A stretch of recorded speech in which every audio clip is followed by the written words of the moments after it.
So we'll just go in this order, starting with Vladimir, who'll start giving the perspective on what we face from Russia. We'll hear just from a few minutes from each of the speakers. We'll have a conversation among the panelists for a bit, and then we'll open it up for questions before we conclude. So Vladimir.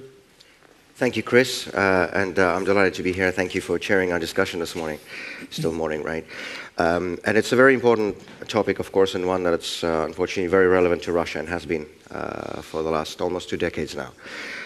One of the, or rather among the many things Mr. Putin can be accused of, hiding his intentions was not one of them. He immediately, even before he formally became the president of Russia, set out very openly what direction he wanted to take our country.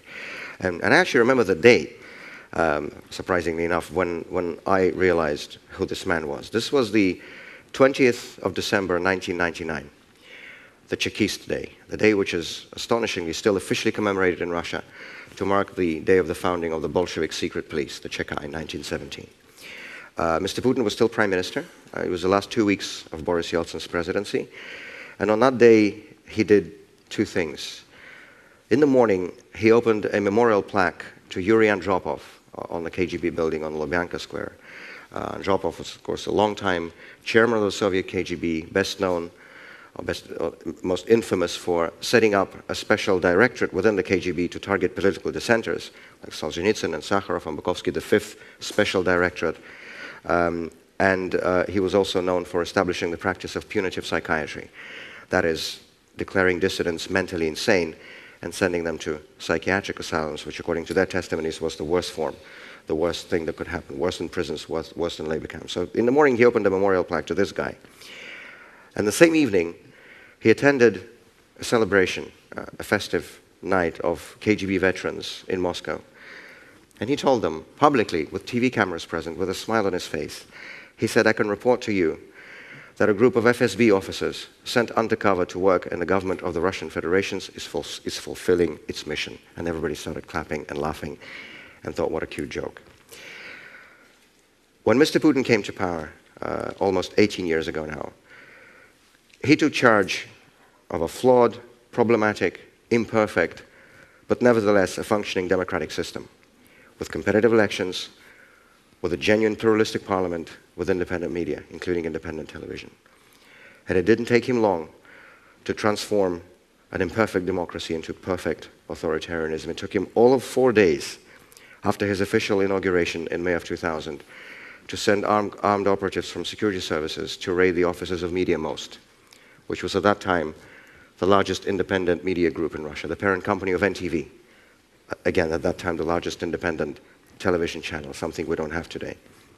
And within the first 3 years of his rule, Mr. Putin had managed to get all television channels, all nationwide television channels under state control. He managed to turn elections into a largely meaningless ritual, where the results are determined not by how you vote, but how you count. Parliament, of course, famously became not a place for discussion, as its own speaker has put it. And today, the level of political repression in our country is fast approaching late Soviet levels. According to Memorial, the leading human rights organization in Russia, we have more than 100 political prisoners today. That is a conservative estimate. There are probably many more, but that is the officially, or not officially, but widely accepted figure. And to put this in context, in 1975, when Andrei Sakharov wrote his Nobel Prize acceptance speech, which his wife Elena Bonner read out in Oslo because he wasn't allowed out of the country, he listed up 126 prisoners of conscience. In the USSR, which was twice as big as Russia is. And also this was the height of the Brezhnev-Andropov era. Now that was not an exhaustive list. There were many more then as well. These are just the people he knew by name. But this list we have now is also very conservative, and the levels are almost the same. And of course, as you all know, 2.5 years ago, a little more now, the leader of the Russian opposition, Boris Nemtsov, was assassinated on a bridge in front of the Kremlin. And 2.5 years on, there is complete impunity surrounding those who had organized and ordered this assassination. For too long, I think, many leaders of Western democracies preferred to turn a blind eye to all of this and tried to find some kind of modus vivendi with Mr. Putin's regime, regardless of what was happening in Russia. I had a conversation about 3 weeks ago with a policymaker in Washington, D.C. I'm not going to say his name. And he told me, well, you must understand, he said, a lot of us in the West don't really care whether or not there's democracy in Russia. All we care about is Russia not attacking or invading other countries. And I answered to him, well, you know what? Those two things are directly and inextricably linked. And they always have been. In modern Russian history, domestic repression and external aggression always went hand in hand. Because why would a government that violates its own laws and disrespects its own citizens be respectful of international norms or the interests of other countries? It wouldn't, and it hasn't. And so those in the West who chose not to notice the media censorship and the political repression and the election fraud in Russia year after year after year, one day in March of 2014 woke up to the first territorial annexation in Europe since the Second World War. And apart from engaging in direct aggression against other states, Mr. Putin's regime is also happy to attack and undermine democratic institutions in other countries, as we have seen increasingly over the recent years. After mastering the art of achieving the correct election results in Russia itself, they began trying to affect election outcomes in other countries with various success, but they've been trying to do it very actively in Georgia, in Ukraine, in Moldova. They've been meddling in Western European countries. A few years ago, the Kremlin openly issued a multi-million euro loan, actually through a Czech-based bank, to the far-right Front National party in France, ahead of the French elections. And from what we hear in the last many months now, there has been an active attempt to interfere in the American election last year. And this is only what we know from open sources. When the government in Russia changes, and when the archives are opened, I think many people are looking forward to finding many interesting things in those archives, including things relating to what the Kremlin has been trying to do in other countries. And so people have been discussing how best to respond to this aggression, direct and indirect. And people have been talking about cybersecurity and conducting thorough investigations into what's been happening and strengthening legal protections and legal safeguards. And all of these are very important. But I think there's one measure that's more important than anything else. Because there's a fundamental paradox at the heart of Putin's system of power.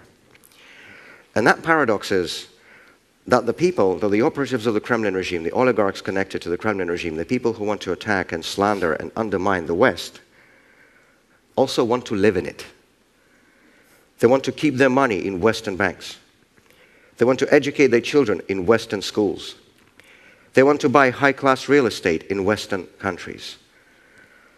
And we think that this double standard has to stop. This was not the case in Soviet times, by the way. I mean, for all the things members of the Soviet Politburo did, which is basically the same thing these people are doing now, they didn't want to have Western lifestyles. And we think this double standard has to stop. And we think that those people who violate the most basic norms of the civilized world and who undermine the most basic norms of the civilized world should not be allowed to enjoy the privileges and the opportunities that the civilized world has to offer. And that the people who want to steal in Russia but spend in the West must not be allowed to do this. And it's very heartening to see in recent years some Western democracies finally beginning to put a stop to this enabling and to this double standard. 5 years ago, in 2012, the United States of America became the first country to pass a Magnitsky Act, named after a Moscow lawyer who exposed the government corruption scheme and was killed in a Moscow prison. This law stipulated that those who engage in human rights abuse and corruption in Russia will no longer be able to receive a US visa and use the US financial and banking system. This was a very honorable law. It was a very effective law. As Boris Nemtsov said, and he played a key role in helping it be passed in the United States, Boris Nemtsov called it the most pro-Russian law ever passed in a foreign country, because it targets those who violate the rights of the Russian people and who steal money from Russian taxpayers. And last year, Estonia became the first country in the European Union to pass its own version of the Magnitsky Act. The bravest country in the European Union, the former Soviet Republic bordering the Leningrad region. The first EU country to pass the Magnitsky Law. And just last week, the Canadian House of Commons unanimously passed its own version of the Magnitsky Law, and we're looking forward to final Senate passage and royal assent from the Governor General in the coming weeks, and to Canada becoming the third country in the world to pass its own Magnitsky Law. And we hope to see other Western democracies take a lead on this issue and sending a message to those crooks and those human rights abusers that they will no longer be welcome in your countries. And apart from the moral aspect of this, which I think is absolutely unquestionable, it also has a very practical purpose of defending your countries and your systems from the import of corruption and from the import of corrupt political influence of the Putin regime. And in this way, I think it goes directly to the issue that we're discussing in this panel. So thank you very much, Vladimir, for all those observations.